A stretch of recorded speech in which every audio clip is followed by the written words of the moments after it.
नमो आयर्याणु नमो वज्रायाणु नमो लोये सर्वशाहुर्णम।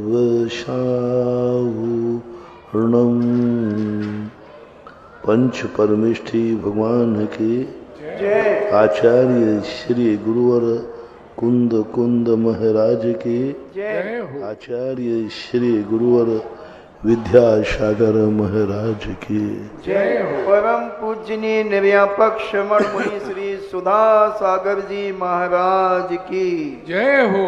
बोले परम पूज चुल्लक गौरव श्री गंभीर सागर जी महाराज की। सभी श्रोतागण एवं जिज्ञासु पूज श्री को नमोस्तु करें। नमोस्तु महाराज जी। दीक्षामी महाराज जी। राजीव जैन शिवरार्थी अमर पाटन से पूछते हैं, ऐसा पढ़ा था कि नारायण प्रति नारायण अकाल में मरण होता ही है, क्योंकि वे धर्म छोड़कर अन्य कार्य में लगे रहते हैं। क्या धर्म को छोड़ना ही अकाल मरण का कारण हो सकता है? ऐसा कोई नियम कारण नहीं है, क्योंकि देव नार की मिथ्या दृष्टि होकर के भी अकाल में मरण नहीं करते। भोगभूमि जीव मिथ्या दृष्टि होकर के भी अकाल में मरण नहीं करते। तो ऐसा एक नियम कारण नहीं है कि वह इतना ही ऐसा ही कारण हो। हाँ, अधर्म का अर्थ दो प्रकार का होता है। ऐसा अधर्म जिसमें व्यक्ति निरंतर भयशील बना रहता हो, उसके अकाल की संभावना ज़्यादा है। जो निरंतर डरते रहते हैं, भय खाते रहते हैं, उससे आयु कर्म क्षय होता है। कई लोग बहुत जल्दी डर जाते हैं, घबरा जाते हैं, तो उनकी आयु ज़्यादा क्षय होता है। वो मूल जिंदगी में से कुछ कम जिंदगी कर लेते हैं, इसलिए उनके तो ये भय आदि भी ज़्यादा नहीं होता। तो ऐसा नियामक कारण नहीं कह सकते कि उनका है अकाल मरण। हाँ, जो सबसे बड़े धर्मात्मा हैं तीर्थंकर, इनका अकाल मरण नहीं होता, ये निश्चित है। असंख्यात वर्षवायु, देवायु, नरकायु वाले, इनका भी अकाल मरण नहीं होता। ऐसा श्रीमती गोपाला जैन रुठवाई से पूछती हैं, नमोस्तु महाराज जी, हम पूजन में पढ़ते हैं चहु कर्म की 63 प्रकृति नाश, जीते 18 दोष। तो ये क्या है? 63 प्रकृतियाँ क्या है? जो मुनि महाराज होते हैं, जब वे अरिहंत बनते हैं तो 63 प्रकृतियों का नाश करते हैं। ज्ञानावरणी 5, दर्शनावरणी 9, वेद मोहिनी की 28 प्रकृतियाँ और अंतराय की 5। इस प्रकार के 47 घातिया कर्मों की प्रकृतियाँ और 13 नाम कर्म की प्रकृतियाँ। 47 और 13 कितने हो गई? 60। 3 आयु, देवायु, नरकायु और त्रियंश आयु, ये चूंकि बनते ही नहीं है, फिर भी नाश का प्रसंग लाए। ऐसी 63 प्रकृतियों को नष्ट करके अरहंत परमेष्ठी बनते हैं। यहाँ इसका अर्थ ये है। श्रीमती चंदा जैन आशका से पूछती हैं, महाराज जी, भाव मन और द्रव्य मन किसको कहते हैं? द्रव्य मन तो ऐसा होता है जैसे अपने आँख, कान, नाक होते ना, ऐसे ही यहाँ हृदय में, जहाँ अपनी अंतिम हड्डी होती है, हड्डी के नीचे एक छोटा सा 8 पांखुड़ी वाला कमल ऐसा सीधा बना हुआ रहता है, मांस में आकार बना रहता है, वो द्रव्य मन कहलाता है।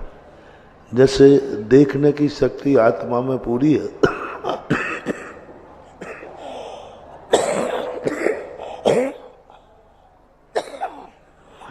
लेकिन अपन देखते आंख से ही है।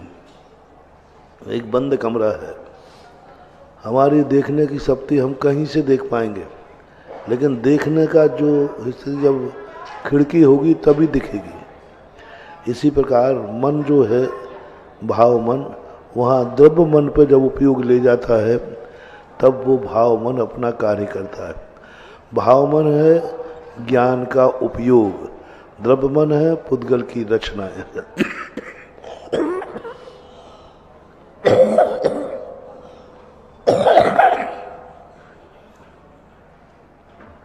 अभिपिता जैन आंदोलन से पूछती हैं, नमोस्तु महाराज जी, स्वर्गीय देवता जो विक्रिया करते हैं तो दूसरों के शरीर में प्रवेश कर सकते हैं क्या? और उस समय दो शरीर में एक आत्मा या दो आत्मा एक शरीर में रह सकती हैं क्या?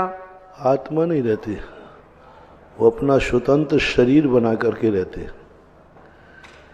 जैसे अपने शरीर में कोई कीड़ा है तो कीड़े रह सकते हैं, लेकिन वो अपना स्वयं शरीर बना के रहेंगे। देवता अपने विक्रिया शरीर के साथ किसी के भी शरीर में प्रवेश कर जाता है। ऐसा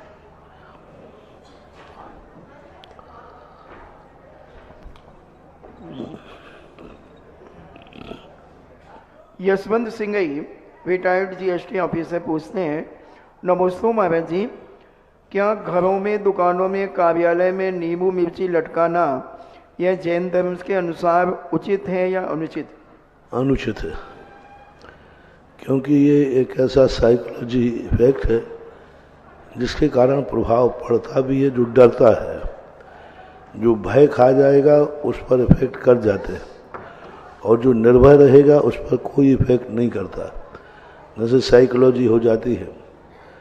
अब जैसे अपन को सांप आ जाए तो डर लग जाए, और नौला को सांप दिख जाए तो वो हर्ष में आ जाता है। वही सांप है, नौले को भय नहीं लगा, अपन को भय लग गया। तो साइकोलॉजी कहलाती है ना डरना चाहिए और ना करना चाहिए, दोनों गलत है। विखप चंद जैन इंदौर से पूछते हैं, नमोस्तु महाराज जी, देखने में आता है कि पुराने मंदिर का तोड़कर बनाए जा रहे हैं उनका वास्तु में गर्भालय नहीं होता है, और श्री जी की पीठ दीवार में अथवा तीनों में खुला रखता है, तो जिनालय अतिशय में अंतर आता है। दीवार में जो प्रतिमाएं चिपकी होती हैं तो उनके जिनालय में अतिशय में अंतर आता है। स्थान पर बैठने से किसी भी व्यक्ति का, आज मैंने प्रवचन में कहा था ना, स्थान में बैठने का बड़ा फर्क पड़ता है। आप कहाँ बैठ कर के ये जाप दे रहे हैं, कहाँ बैठ कर के अर्घ चढ़ा रहे हैं, इन सब का अर्घ अलग अलग पड़ता है।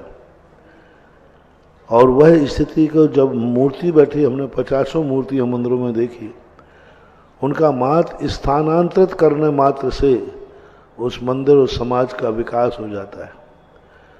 मात्र उनका स्थान परिवर्तन किया, गेट को मात्र ठीक किया। सांगानेर के मंदिर की स्थिति ऐसी थी, गेट में ध्वस्त पर स्थिति जाती थी, ध्वस्त पर, यानी इतने ऊंचे उठे हुए थे, गेट छोटा था, और दिन प्रतिदिन वो डाउन ही होता गया। हमने कुछ नहीं किया, मात्र गेट पर जो दृष्टि 8वें भाग की थी उस दृष्टि को गज दृष्टि कर दिया, 7वें भाग पर दृष्टि ला दे, इतने किया, वहाँ ज़्यादा परिवर्तन नहीं किया। उतने मात्र से आज वह क्षेत्र इतना विकसित हो रहा है, अंतर्राष्ट्रीयता को प्राप्त कर रहा है। तो इनका बराबर प्रभाव पड़ता है, ध्यान रखना चाहिए। शास्त्रों की बातें हैं, आगम की भाषा है। विजय जैन मुंबई से पूछते हैं, नमोस्तु महाराज जी, मोक्ष या उच्च गति की प्राप्ति के लिए जो धर्म और कर्म किए जाते हैं वो सब सकाम होते हैं, और अकाम होने से क्या इनका कर्मबंध नहीं होता? इनको अकाम का अर्थ होता है यूं, कोई प्रयोजन नहीं है, मजबूरी में कर रहा है, देखा सिखी कर रहा है, लोक लाज में कर रहा है, किसी के भड़कावे में कर रहा है, वास्तविक रूप से नहीं है, मात्र यूं करते जा रहा है। कोई मजबूरी में कर रहा है, कोई लोभ में कर रहा है, देखा सिखी कर रहा है, तो ये सब अकाम निर्जरा कहलाते हैं। धर्म क्रिया कर रहा है, लेकिन वास्तविक धर्म का प्रयोजन सही नहीं है, इसलिए कर रहा है, तो वो निर्जरा तो होगी, लेकिन वो किसी काम में नहीं आएगी। वेदचंद जैन पत्रकार गौवेला से पूछते हैं, छत्तीसगढ़ से। नमोस्तु महाराज जी, तीर्थंकरों भगवानों का जिन स्थानों से मोक्ष गमन होता है उस स्थान पर सौदामिंद भगवान के चरण कमल बना देता है। आपने बताया था कि सम्मेद शिखर जिन इस स्थानों के कूटों का नाम भी अनादिकाल से है। महाराज जी, मेरी जिज्ञासा है कि कैलाश, चंपापुर, गिरनार और पावापुर के कूट का नाम भी क्या अनादिकाल से है? नहीं, क्योंकि ये अनादिकालीन सिद्ध क्षेत्र नहीं है। ये इसी हुंडा और सर्पणी काल के कारण से ये 5 तीर्थंकर जो अन्यत्र गए, 20 तीर्थंकर तो शिखर जी, सभी तीर्थंकर शिखर जी से ही मोक्ष जाते हैं। मात्र हुंडा और सर्पणी कारण से ये इनका कोई टोंक नहीं है, कोई कूट नहीं है। ये पहाड़ हैं, ये बनते मिटते रहते हैं, अनादि अनधन नहीं है, शाश्वत नहीं है। गिरनार जरूरी नहीं कि शाश्वत हो और हमेशा से वहाँ मोक्ष जावे, ऐसा कोई नियम नहीं। चंपापुर, पावापुर, कैलाश ये भी शाश्वत तीर्थ नहीं है, ये अशाश्वत है।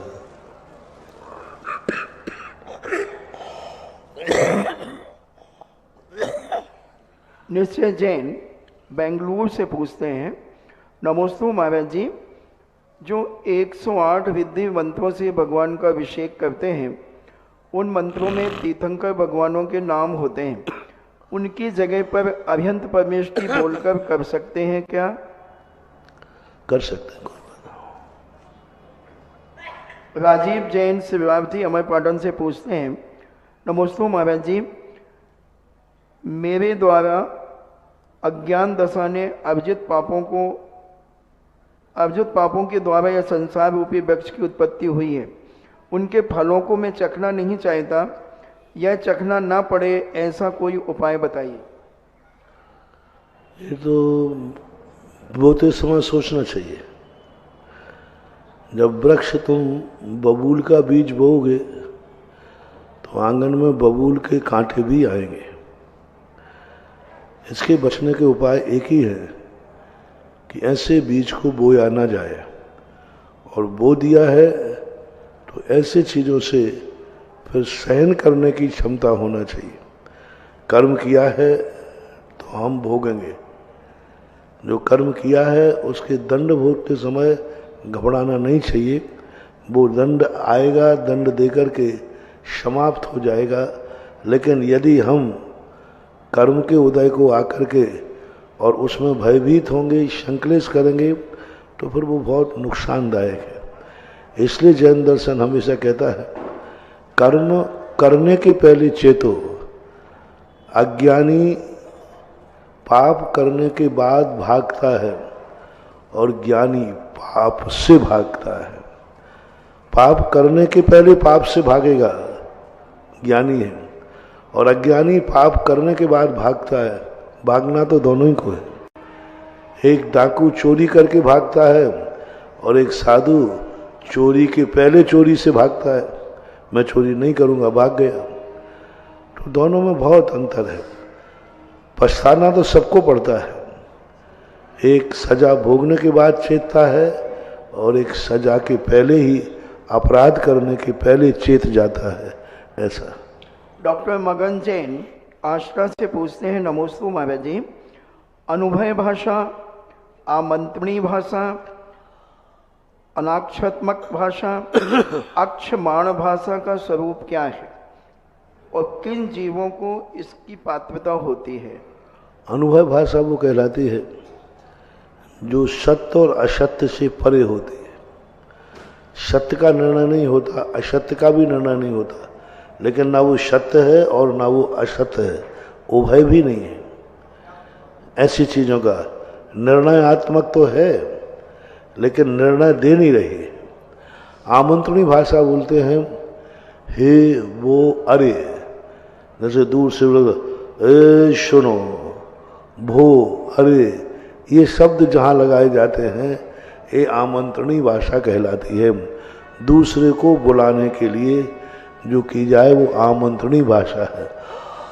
अनाक्षर अनाक्षरी भाषा कहलाती है जो हम किसी इशारों के द्वारा, अनाक्षरी भाषा बोल तो रहे, जैसे हारमोनियम बोलता है तो अपन को लगता है जैसे वो कुछ गा रहा हो, लेकिन टोन, लय के माध्यम से हम भाषा को पकड़ने का प्रयास करते हैं और लय से हम जान जाते हैं कि ये भाषा अनाक्षरी भाषा है, वो कुछ ना कुछ कह रहा है। पशु पक्षी लोग जो हैं अनाक्षरी भाषा बोलते हैं, लेकिन वो उसमें कोई ना कोई अर्थ होता है। जैसे किसी को आवाज़ कर रहे थे आप लोग और हम बोल नहीं सकते, ये क्या हो गया? संकेत क्या हो गया? अनाक्षरी है, हमने उसे। और एक अक्ष भाषा होती है, अक्ष भाषा आंखों से इशारा,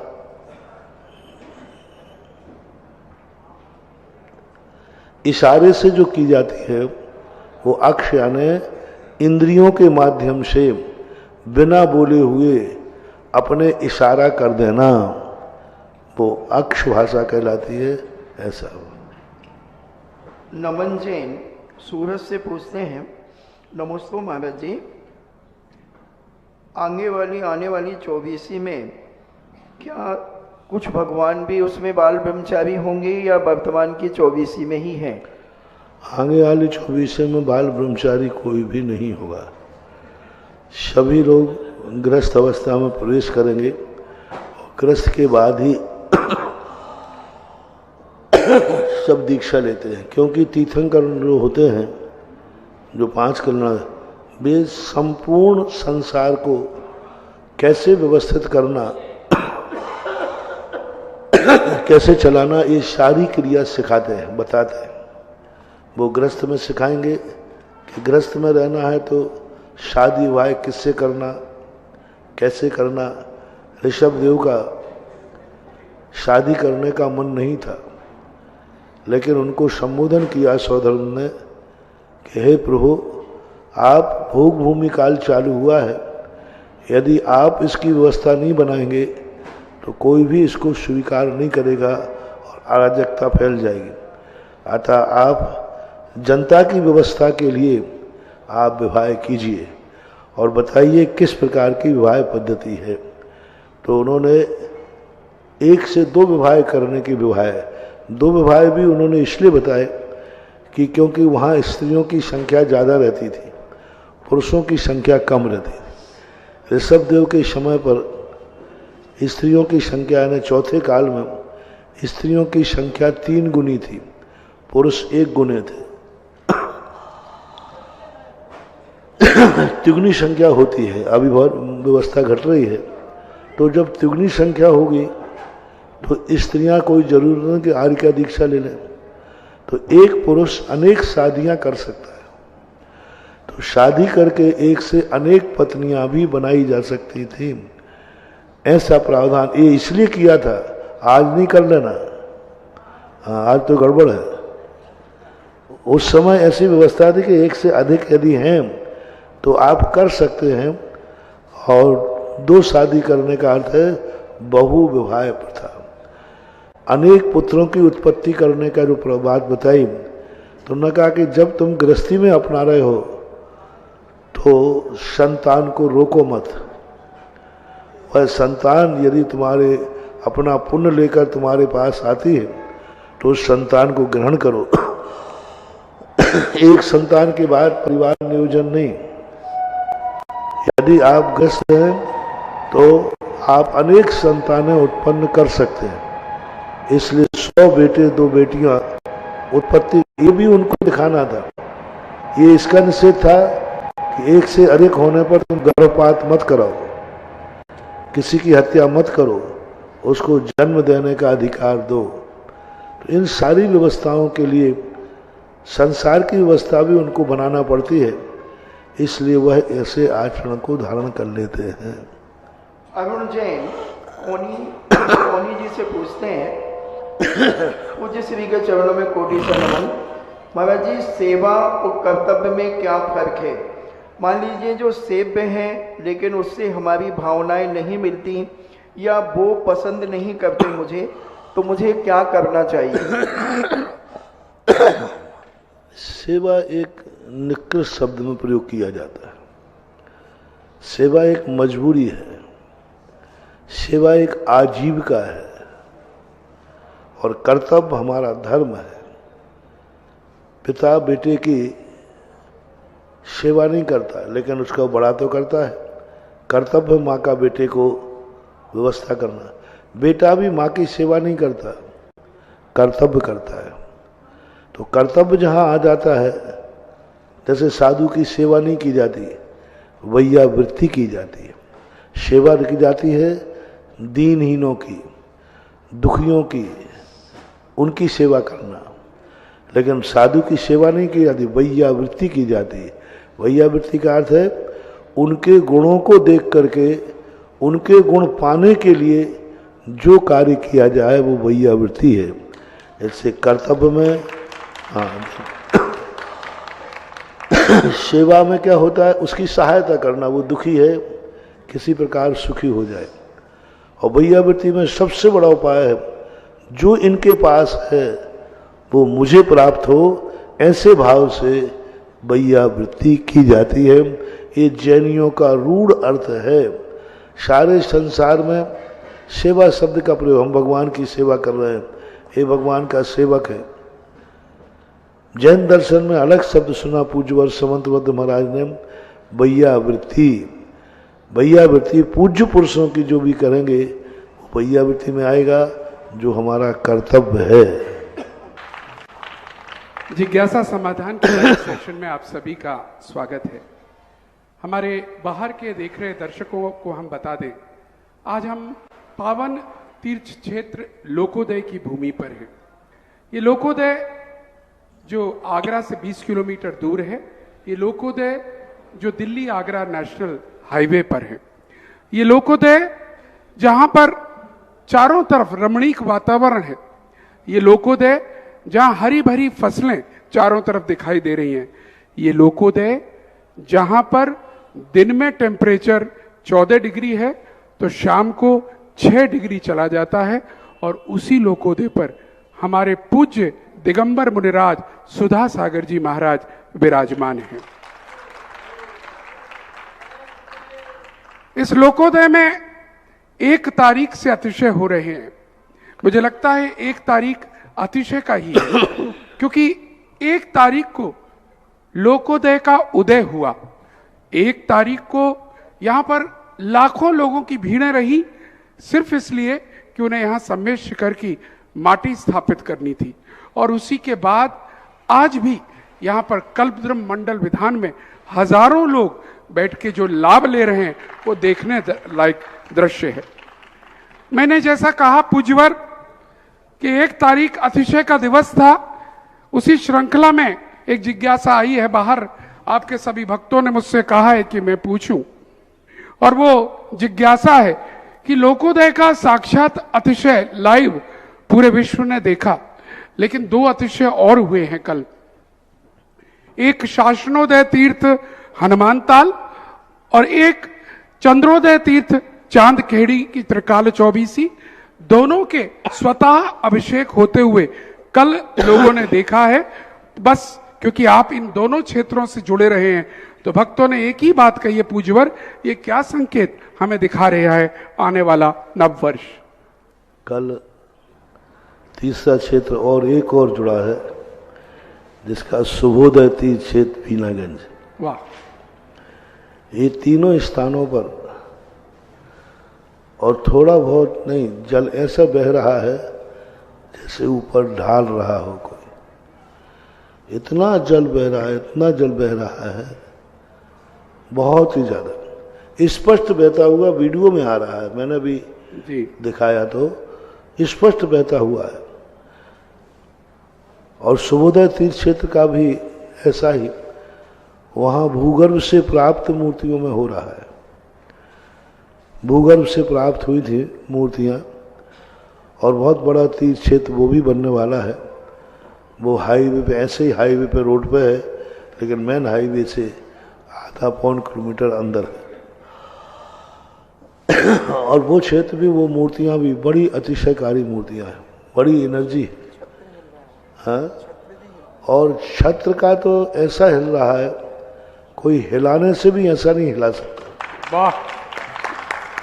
और कोई भी गति करोगे, एक हिलने के समय होता है, कोई हिला भी देगा तो उसमें कुछ ना कुछ होगा। निरंतर एक क्रम से लेकर के, और सबके सामने टंगा हुआ है, एंगल दिख रहा है,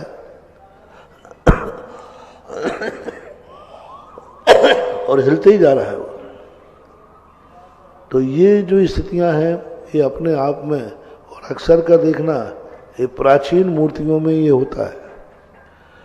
तो सुबोधय तीर्थ क्षेत्र की स्थितियां ऐसी बनी कि भूगर्भ से निकली हुई मूर्तियां थी। कभी हो सके तो एक बार जाकर गुना के पास बीनागंज एक बार जरूर वहाँ की शांति धारा करके आना, अभिषेक करके आना, आरती छत्र चढ़ा के आना। बहुत ऐसा समोशन जमीन से प्रकट हुआ, वो आज विराजमान है। चांदखेड़ी तो प्रसिद्ध ही रही है इस मामले में। और चांदखेड़ी का तो क्या नियम है, क्या है, 31 तारीख को ही सब कुछ होता है। वाह। वर्षों से सुनते आए, वर्षों से, 30-40 साल से सुन रहे हैं कि 31 तारीख को वहां मूर्ति से अभिषेक की स्थिति बनती है, और 31 के बाद फिर और दिन बन जाए तुम कोई कहे कि भाई सफोकेशन है, तो वो भी मैंने करके देख लिया। उतनी भीड़ मैंने कई बार भर के देखी, मैंने कि भरो, एक स्थान भी नहीं रहे। एक 2-2 घंटे हम अन्य समयों पर बैठाले रहे, पर कुछ भी फर्क नहीं पड़ा। पहले मैं इसको मानता नहीं था, लेकिन कई स्थानों पर देखा मंदिर में कोई भी नहीं है, मंदिर खुला हुआ है पूरा, चारों तरफ खिड़की है, फिर भी अभिषेक हो रहा है। और इतना अभिषेक हो रहा है कि मैं चुल्लू में भर करके दे रहा हूं, ऐसे चुल्लू में भर रहा हूं, इतना अभिषेक। 2 स्थानों पर देखा था मैं, चुल्लू में मैंने खुद भरा। पहले तो मैं गया ही नहीं, मैंने कि ठीक है, होता रहता है। जब निरंतर होता रहा, आहार के बाद मैं गया कोटा के अंदर, दादाबाड़ी, पुण्योदय तीर्थ, वहां देखा तो ऐसा बह रहा था, बेदी के नीचे बह रहा था, मैंने ऐसा चुल्लू में लिया।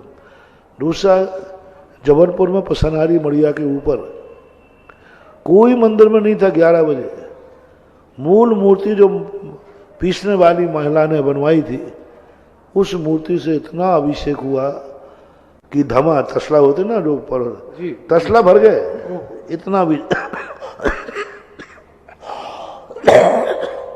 2 घंटे लगभग मैं मूर्ति के सामने बैठा रहा। तो ये सब है, शास्त्रों में भी इसका वर्णन है।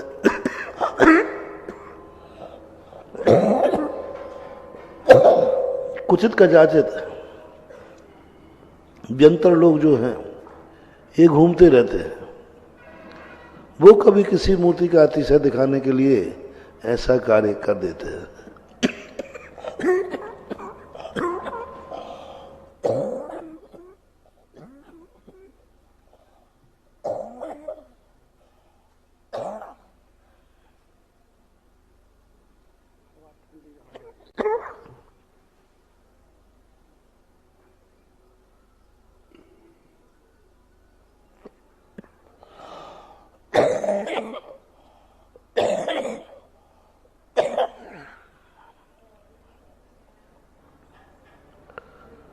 तो वो क्या करते हैं कि जब देखते हैं कि ये विशेष दिन है, सारे भारत के लोग जब आकर्षित होते हैं,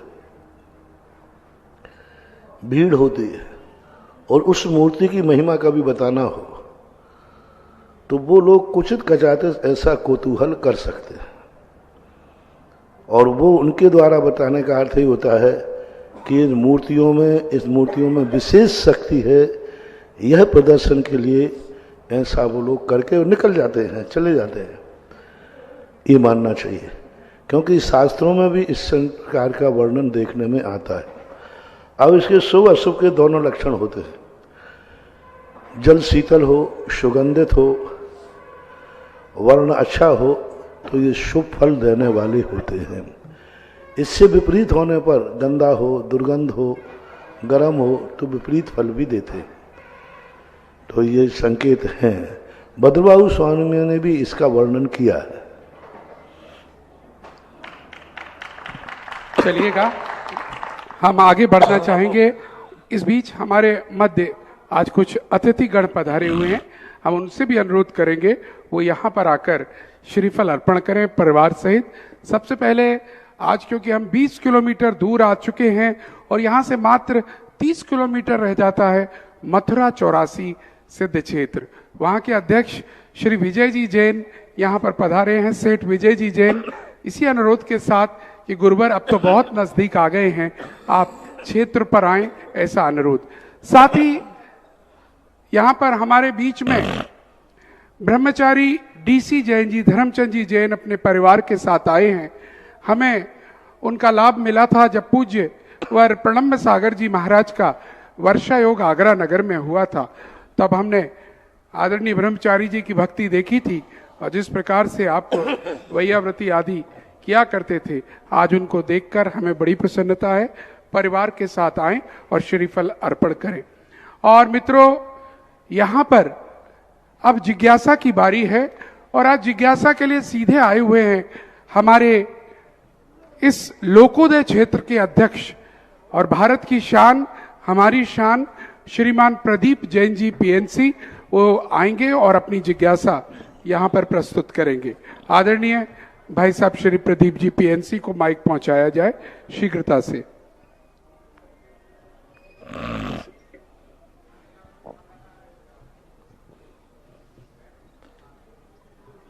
परम पूज्य गुरुदेव के चरणों में कोटि कोटि नमस्तु नमस्तु नमस्तु। क्षुल्लक जी महाराज के चरणों में इच्छामि इच्छामि। इस लोकोदय तीर्थ के प्रणेता हम सबके आगरा निवासी नहीं, यह क्षेत्र जो बन रहा है लोकोदय, ये उत्तर प्रदेश और उसकी सीमा से लगा हुआ राजस्थान, उसकी सीमा से लगा हुआ हरियाणा और दिल्ली और उत्तर प्रदेश का काफ़ी बड़ा पश्चिमी उत्तर प्रदेश का भाग, इन सब का ये बहुत बड़ा तीर्थ क्षेत्र बन रहा है। आगरा महाराज जी एक बहुत बड़ा राजधानी रही है, कई वर्षों तक मुगलों की राजधानी रही, उससे पहले हिंदू राजाओं की राजधानी रही, उसके बाद अंग्रेजों ने भी यहाँ पर शासन किया। आगरा का एक बहुत महत्वपूर्ण ऐतिहासिक महत्व है। आगरा अब आगे एक और महत्व के नाम से जाना जाएगा, जैनों का लोकोदय तीर्थ भी आगरा में बना है। ये बहुत हमारे लिए गौरव की बात है कि गुरुदेव का जो चातुर्मास हुआ, उस चातुर्मास के फलस्वरूप आगरा में ये तीर्थ का निर्माण हो रहा है। मेरी एक जिज्ञासा है प्रभु, समोसण में 3 गति के जीव ही जाते हैं, नारकी नहीं जाते हैं, तो मन रहित 1 इंद्रिय 2 इंद्रिय से लेकर 5 इंद्रिय तक मन रहित जीव भी समोसण में जा सकते हैं क्या? नहीं जा सकते। समोसण में तो जीव रहे तो रहें, वे जैसे पृथ्वी काय जीव है, वायु काय जीव है। अब वायु काय तो कहीं भी चले जाते हैं, सूक्ष्म जल काय भी पूरे 3 लोक में भरे पड़े हैं, लेकिन समोसण के नाम से असंगी पंचेंद्रिय तक कोई भी नहीं जाएगा। समोसण में संगी पंचेंद्रिय ही मनुष्य त्रियंचो देव जाते हैं, असंगी नहीं जाएंगे, विकलत्र नहीं जाएंगे। वहाँ पर कोई कीड़े मकोड़े जीव जंतु समोसण में होंगे ही नहीं। पहली बात 5000 धनुष ऊपर है। दूसरी बात है कि वहाँ पर कोई भी जीव उड़ कर के भी जाना चाहे, मच्छर मक्खी आदि, तो भी नहीं जा सकते। समोसण का ऐसा नियोग है। मैं अगला प्रश्न करने के लिए बुला रहा हूं मित्रों। आगरा नगर में वर्तमान में कुछ ऐसे परिवार रहे हैं जो गौरवमयी परिवार हैं, जिनके नाम से आगरा की पहचान बनी है। बेनाड़ा परिवार आगरा, पीएनसी परिवार आगरा, और एक तीसरा परिवार ऐसा ही बहुत आगे हमारे मध्य आता जा रहा है, और वह परिवार है मोठिया परिवार आगरा। और उसी मोठिया परिवार की श्रीमती रेखा मोठिया जी अपनी जिज्ञासा के लिए यहाँ पर आ रही हैं। मैं अनुरोध करूंगा अपनी जिज्ञासा प्रस्तुत करें। शीघ्रता के साथ माइक वहां पर पहुंचा दिया जाए। आ चुका है, ठीक। मुनि श्री के चरणों में कोटिशय नमोस्तु नमोस्तु नमोस्तु। चूलक जी के चरणों में इच्छामी इच्छामी इच्छामी। मुनि श्री, जैसा कि आज आपने बताया, शिवभूति मुनि को केवल इतना सा ज्ञान होते ही कि जीव अलग है और आत्मा अलग है, ये इतना सा होते ही उनको केवल ज्ञान हो गया। तो मुनि श्री, मेरी जिज्ञासा ये है कि चतुर्थ काल में जब गणधर पूर्ण शुद्ध के धारी होते थे, तीर्थंकर भी पूर्ण ज्ञान के ज्ञाता होते थे, उनको सारा ज्ञान होता था, और चारित्र तो धारक होते ही थे, वो महान चारित्र के धारक होते थे। फिर ऐसा क्या हो गया कि उनको करोड़ों वर्ष लग जाते थे केवल ज्ञान होने में, और उनको एक क्षण में ही केवल ज्ञान हो गया? ज्ञान शक्ति और वैराग्य शक्ति अलग है। ज्ञान रावण का ज्यादा था, वैराग्य राम का ज्यादा था। ज्ञान की अपेक्षा से जो बाहरिक ज्ञान है द्रव्य श्रुत है, क्योंकि ज्ञान में जो द्रव्य श्रुत है इसकी अधिकता होती, भाव श्रुत की अधिकता नहीं थी उनके पास। तो वैराग्य शक्ति से केवल ज्ञान होता है। शिवभूति को उसी समय इतना वैराग्य जागा, इतना वैराग्य जागा, ओह इतनी छोटी सी बात को मैं नहीं समझ पा रहा हूँ, ओह धन हो गया, आज शरीर भिन्न है, आत्मा भिन्न है। ऐसी वैराग्य शक्ति से केवल ज्ञान होता है, ज्ञान शक्ति से नहीं। चलिएगा, अगला प्रश्न के लिए मैं आवाज दूंगा श्रीमान अजित जैन जी आगरा, और वो तैयार रहें। और इस बीच में कुछ घोषणाएं करना चाहूंगा। बड़ी प्रसन्नता है कि बराबर हमारे को दानदाताओं का बहुत सारी घोषणाएं आती जा रही हैं, और ये घोषणाएं सहस्त्रकूट जिनालय में एक प्रतिमा दान की 5.5 राशि की श्रीमान Magan Kumar ji, Ankur Kumar ji Jain, Pushpa signature apartment, Bodhla sector 7 की तरफ से, और इसके अलावा 1 लाख रुपए की राशि श्रीमान सत्यनारायण जी, संतोष जी, हिमांशु जी परिवार कोटा की तरफ से यहाँ पर आई है। सोनीपत हरियाणा से पवन जी, अंजना जी, आशीष खुशबू की तरफ से 1 लाख की भूदान, और नीरज जैन जी बर्लिन जर्मनी से, उन्होंने भी लोकोदय के भूमि दान के लिए यहाँ पर किया। बड़ी प्रसन्नता है जिस प्रकार से विदेशों से अनेक नाम आ रहे हैं।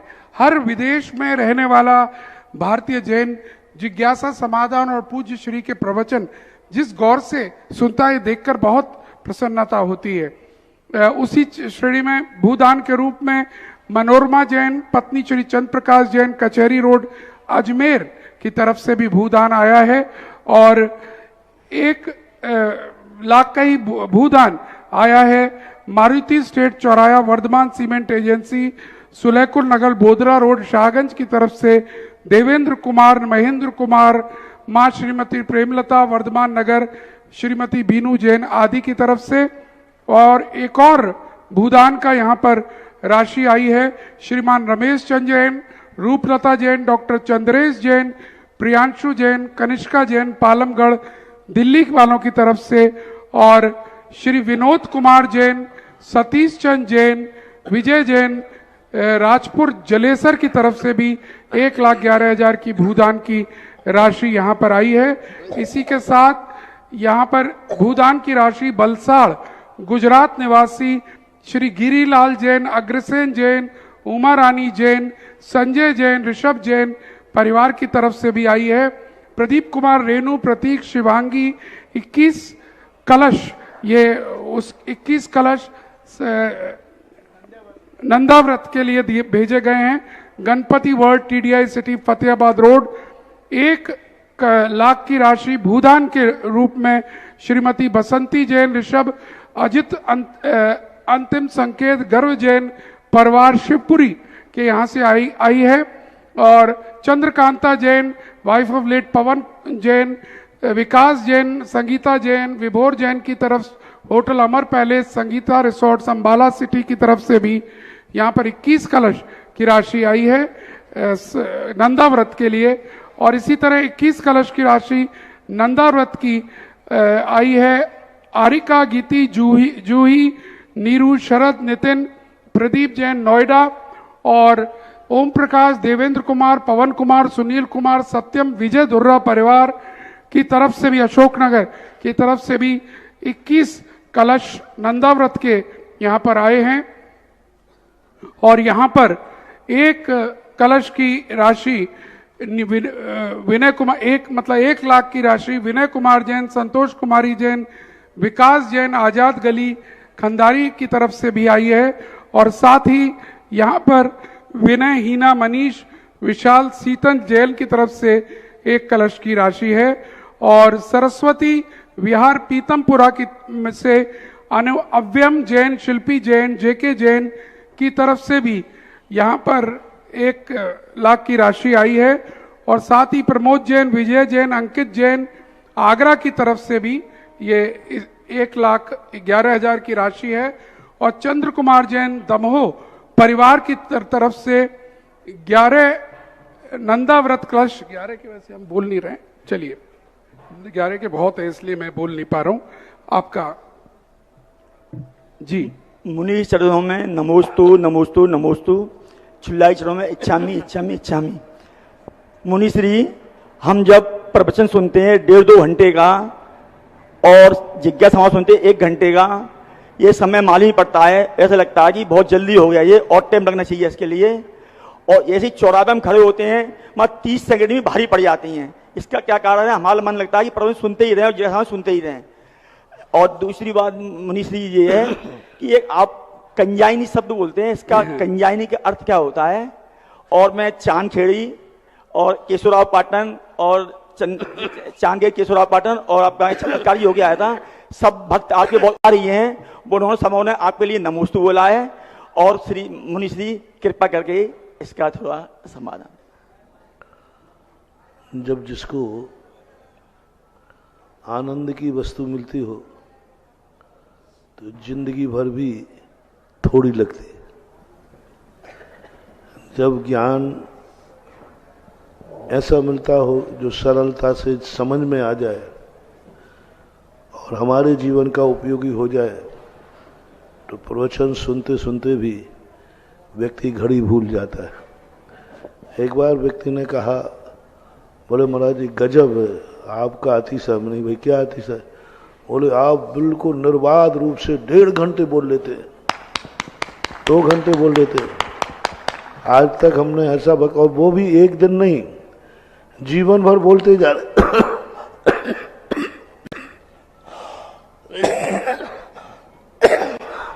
प्रतिदिन बोलते हो। मैंने कि तुम भूल रहे हो, इससे भी बड़ा एक अतिशय है, इससे भी बड़ा एक अतिशय है। मैं 1.5 घंटे बोला, ये अतिशय नहीं है। ये बंदर 1.5 घंटे सुन लेते हैं, ये बड़ा अतिशय है।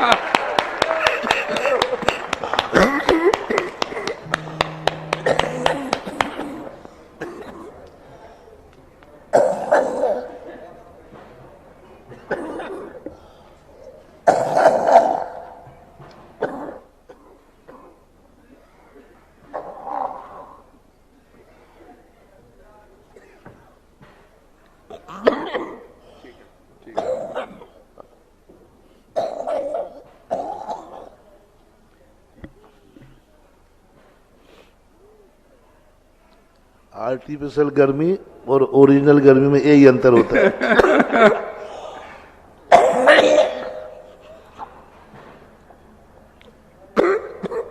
चलिए कार्यक्रम को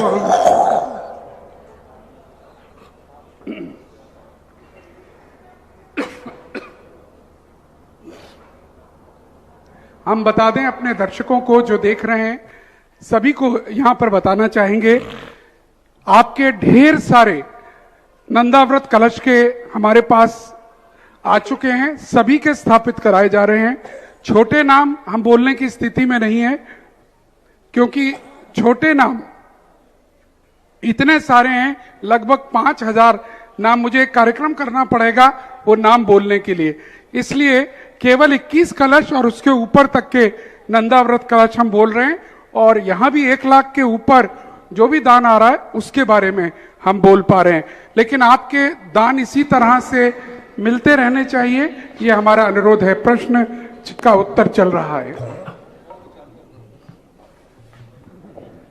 इसलिए सबसे बड़ा अतिशय श्रोताओं का माना जाता है। धर्म की बात को लोग 1-1 घंटे सुन लेते हैं, ये आश्चर्य की बात होती है। और ये जब ही सुन सकते हैं जब इनके मन की बात कहते हैं, तो ये सुन लेते हैं। ऐसा मानना है। चलिएगा, मैं आगे के प्रश्न की ओर बढ़ना चाहूंगा। श्रीमती लीना जी जैन, मथुरा कहूं, कानपुर कहूं, मुंबई कहूं, हाँ, आई हुई हैं। लेकिन एक और 2 घोषणा है, मैं इस बीच में बोलना चाहूंगा। महेंद्र कुमार जैन, पीतमपुरा, दिल्ली, 1 लाख की राशि भूदान के रूप में, और श्रीमान प्रदीप जैन, शोभा जैन, प्रभा जैन, नितेश जैन, प्रियंका जैन, आरोही जैन, अदिति जैन, एटा मंगल सदस्य के रूप में 1 लाख रुपए की राशि भेजिए। मैं एक बार पुनः याद दिला दूं, 6 तारीख को वह पावन दिवस है जब इसी लोकोदय के स्थान पर, जहां पर मूल मंदिर बनने वाला विशाल रचना और उसके इर्द गिर्द 24 जिनालय, सहस्त्रकूट जिनालय, ये सारी रचनाओं के मंदिरों का शिलान्यास का कार्यक्रम यहां पर होने वाला है। वो परिवार जिन्होंने कोई भी दान किया है, मंदिरों का दान किया है या सहस्त्रकूट जिनालय में प्रतिमाओं का दान किया है, वह सब भी उस दिन आएंगे और कुछ ना कुछ अंशदान तो सबको देना ही देना होगा, लेकिन सब लोग साक्षी बनेंगे उस पावन अवसर का। एक बात और याद दिला दूं, संभवतः 4 24 जिनालय अभी रह गए हैं, और अगर और हमारा अनुरोध है वो किसी ऐसे भव्य के रह गए हैं जिसका इंतजार नाम का किया जा रहा है। अनुरोध है पूरे देश से 200 कलश की राशि 1-1 जिनालय की रखी गई है। आप अपना नाम से अगर ये जिनालय बनवाना करना चाहते हैं तो कृपया करके हमें सूचित कीजिएगा। आपके जितने भी दान की सूचनाएं हैं, हमारा हेल्पलाइन नंबर जिनवानी चैनल पर, पुण्योदय चैनल पर, सुधा कलश चैनल पर, सभी जगह चल रहा है। अब ये व्हाट्सएप पर भी हो गया है। आपको केवल अपना नाम, फोन नंबर, पता और किस राशि का भूदान करना है वो व्हाट्सएप करना है और वो का हमारे पास आ जाता है। बड़ी राशि मैं यहाँ से बोलता हूँ, छोटी राशि की सब है। रसीदें कुछ समय लगेगा क्योंकि इतना दान आया है कि हमको मिक्स एंड मैच करने में टाइम लगेगा, लेकिन विश्वास कीजिएगा पूरा का पूरा रुपया आपका यहाँ एकत्रित बैंक में हो रहा है और वहीं से हिसाब से खर्च किया जा रहा है। श्रीमती लीना जी।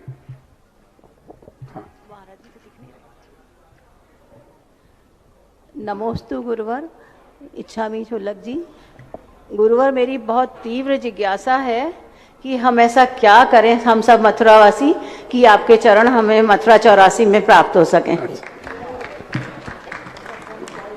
ये तो आप अपने खुद के पुण्य से पूछो कि वो पुण्य कब बुलाएगा, अब उसी समय आ जाऊंगा। Thank you. मथुरा की बाउंड्री में तो आप आ ही चुके हैं। ये लोकोदय तीर्थ की जो भूमि है ये मथुरा डिस्ट्रिक्ट के अंदर ही है। अब सिद्ध से 84 पे कब कदम आपके आएंगे, इसका इंतजार है। मथुरा की बाउंड्री है बिल्कुल, यहाँ से मथुरा चालू हो रहा है, लेकिन है अभी आगरा में ही हम, तो इसलिए मिक्स है ये राशि। तुमने किलोमीटर में नापा है विजय बाबू, मैंने इंचों में नाप लिया है।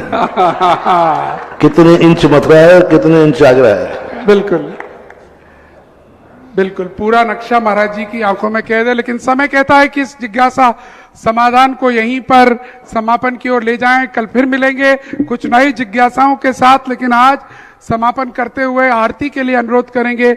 कौन परिवार सौभाग्यशाली होगा जो आगे आके आरती करने का सौभाग्य लेगा।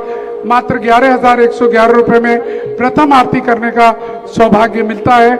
आप आ सकते हैं, 1 आरती, 2 आरती, 3 आरती, अलग अलग परिवार भी ले सकते हैं। जिनके भी भाव हो शीघ्रता से हमें नाम दीजिएगा। जो भी परिवार आया है कृपया करके हमें नाम दें।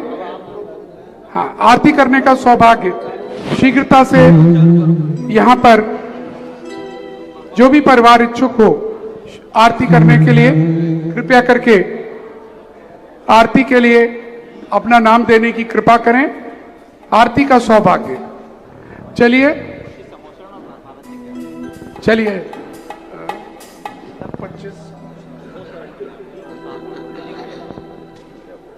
हाँ, भैया ने मुझे याद दिलाया कि आज केवल महाराज जी की नहीं, साथ में 25 समोसर जो सजे हैं सब एक साथ आरती करेंगे अपन सब मिलकर। और वो आरती करने का सौभाग्य सबसे पहले आदरणीय प्रदीप भाई साहब का इशारा है, ये मौका तो छोड़ना नहीं है। आदरणीय प्रदीप जी पीएनसी आएंगे और आरती का सौभाग्य वो लेंगे। आरती का थाल, दूसरी आरती भी कोई अगर चाहे तो आ सकता है, जुड़ सकता है। हाँ, आइए नाम बताइए। पूरी प्रवीण जी, नवीन जी, मुरैना परिवार आ जाएं, आपको भी एक थाली दे दी जाए। और कोई तीसरी आरती करने का महिलाओं में भी अगर आना चाहे तो आ सकते हैं कृपया करके, क्योंकि मौका है आपको 25 समोसरण की आरती भी करने का मौका मिलेगा। शीघ्रता से करिएगा। अगर किन्हीं के भाव हो हाथ उठा दें आप, जिनके भी भाव हो रहे हो, यहां से भी या वहां से, जिनके भी भाव हो शीघ्रता से चलिएगा। आरती अपन प्रारंभ करेंगे, आइएगा। सुधा सागर शुभ मंगल दीप सजाएगी, आज उतारू आरतियाँ।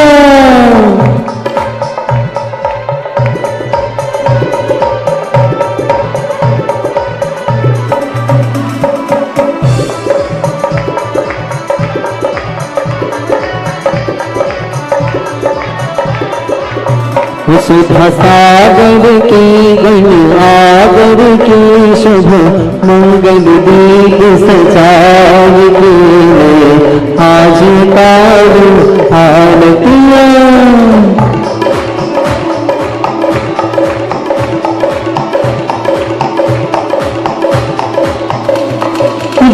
श्री शांति देवी के बरहर से गुरुवार,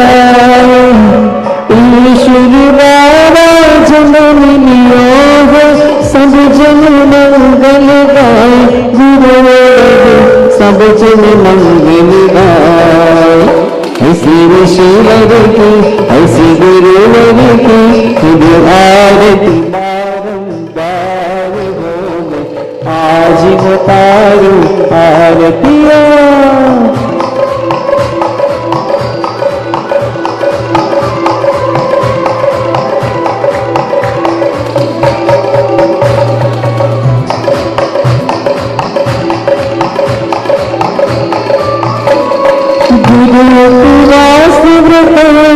धारी आत्म ब्रह्म विहारी, खैलधारी शिव पथ पर चल कर शिखिलाचारी वारी, गुरु जी शिखिला